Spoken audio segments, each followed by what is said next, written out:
Samsung, Hyundai e filmes e músicas que caíram no gosto do público de todo mundo, ou até mesmo o desenvolvimento avassalador do país. Talvez essas sejam as coisas que você lembre quando citam a Coreia do Sul, né? Mas e se eu te contar que o admirável tigre asiático esconde embaixo dos tapetes um enorme problema social? Eu te convido a conhecer o lado obscuro da Coreia do Sul que ninguém nunca te contou. A história da Coreia é repleta de eventos marcantes, que moldaram profundamente o destino do país e a identidade de seu povo. No início do século XX, a Coreia era uma nação independente, com uma cultura rica e uma sociedade em constante evolução. No entanto, em 1910, o Japão imperialista invadiu o país, iniciando um período de colonização que durou até 1945. Durante esse tempo, os japoneses impuseram seu controle sobre a Coreia, suprimindo sua língua e cultura, além de explorar seus recursos naturais. Tamanha exploração transformou a nação em um país pobre, aterrorizado pela fome e pelos maus tratos de seus invasores. Após a Segunda Guerra Mundial, a Coreia foi libertada das amarras japonesas, mas acabou dividida em dois países distintos: a Coreia do Norte, apoiada pela União Soviética, e a Coreia do Sul, apoiada pelos Estados Unidos. Algo similar ao que foi feito na Alemanha, porém com uma diferença importante e catastrófica. Essa divisão resultou na Guerra das Coreias, que durou de 1950 a 1953, e teve consequências devastadoras para a Península Coreana. Apesar das dificuldades iniciais, a Coreia do Sul começou a se reconstruir gradualmente. O governo implementou políticas de desenvolvimento econômico e industrialização, com foco na educação básica e na tecnologia. Isso resultou no surgimento do chamado Milagre Econômico Coreano nas décadas seguintes. Nos anos 1960 e 1970, o país experimentou um rápido crescimento industrial, impulsionado por empresas como Samsung e Hyundai.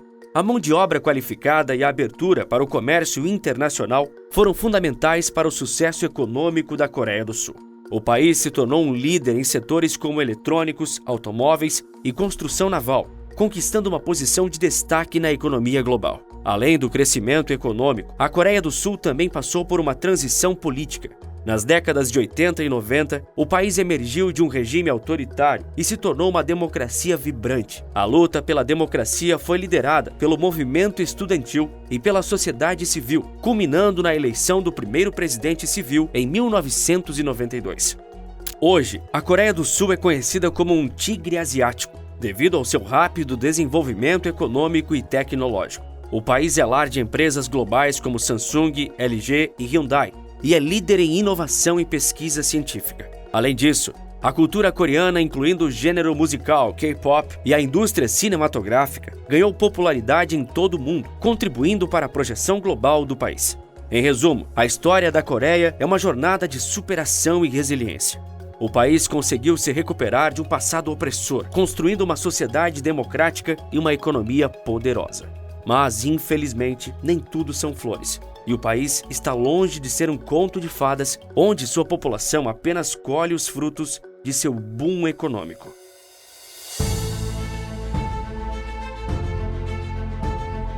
De um país que passava fome para uma grande nação conhecida e invejada mundialmente. Sempre atribuímos esses feitos à Coreia como um todo, mas a verdade é que para que o país chegasse ao quarto lugar do ranking de poder econômico entre os países asiáticos hoje em dia, uma geração inteira teve que se sacrificar.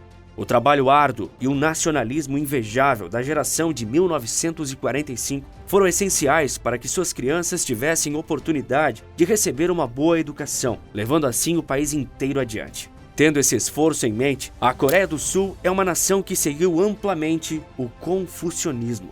Confúcio, esse nome lhe é familiar? Bom, ele foi um filósofo chinês que viveu no período da dinastia Zhou. Ele é amplamente considerado o fundador do confucionismo, uma filosofia que teve uma influência significativa não apenas na China, mas também em outros países do leste asiático, incluindo a Coreia do Sul. A filosofia de Confúcio baseia-se em princípios éticos e morais, buscando promover a harmonia social, a justiça, a bondade e o respeito pelas hierarquias sociais.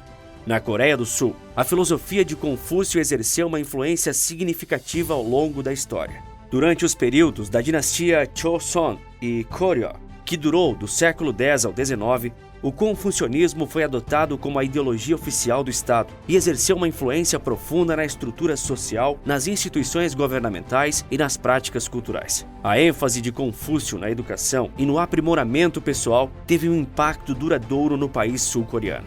O sistema educacional tradicional do país, conhecido como Kyoryuk, foi fortemente moldado pelos principais confucianos, valorizando a disciplina, o estudo diligente e a obediência às autoridades. Além disso, os princípios éticos do confucionismo, como a importância da harmonia social, da família e das relações interpessoais, também tiveram um impacto duradouro na cultura e na ética social da Coreia do Sul. Valores como respeito pelos mais velhos, cuidado com os pais idosos e ênfase na hierarquia eram amplamente valorizados na sociedade coreana. Isso mesmo, eram no passado. Atualmente, é assombroso o descaso e humilhação que a geração que construiu a Coreia como ela é hoje passa.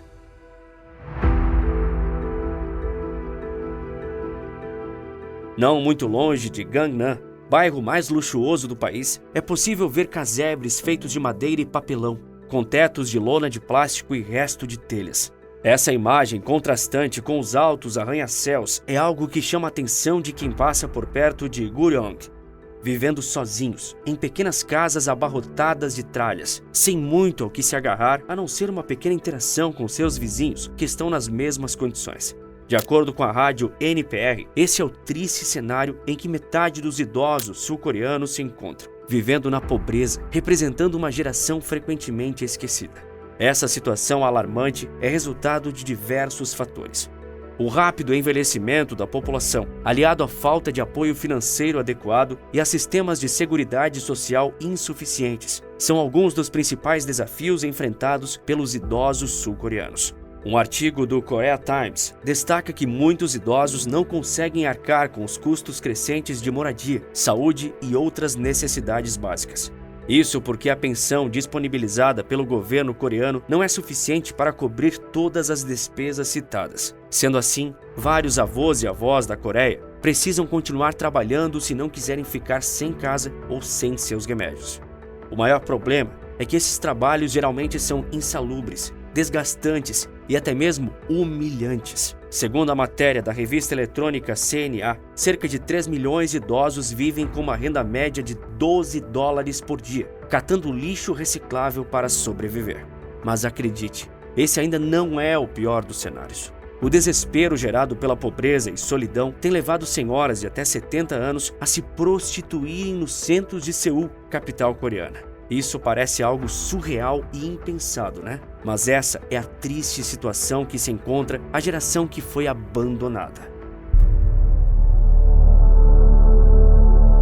Obstinados a garantir um futuro e devotos do confucionismo, os coreanos seguiam cegamente a ideia de que investir no futuro dos filhos é a melhor aposentadoria.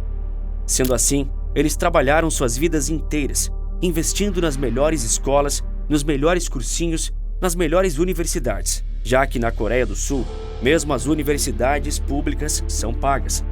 Eles doaram seu tempo e dinheiro para que suas famílias tivessem o melhor e não precisassem viver com medo da fome, como eles viveram, acreditando que em sua velhice teriam a mesma dedicação e cuidado.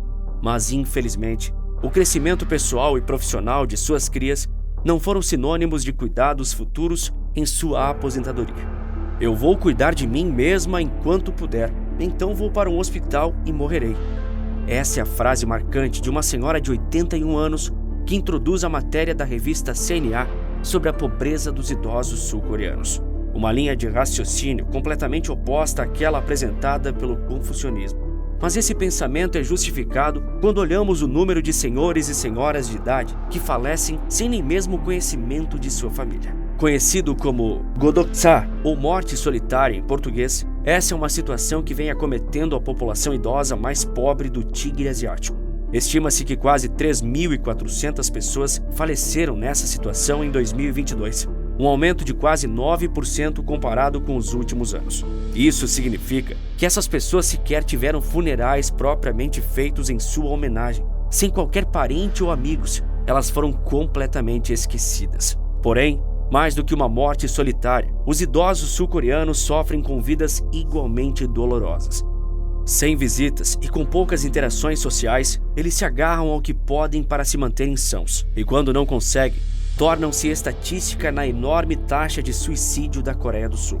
Em 2021, os idosos tiveram a maior taxa de suicídio entre toda a população. Esse índice, entre os indivíduos na faixa dos 70 anos, alcançou 41,8%, enquanto entre os com 80 anos ou mais atingiu 61,3%.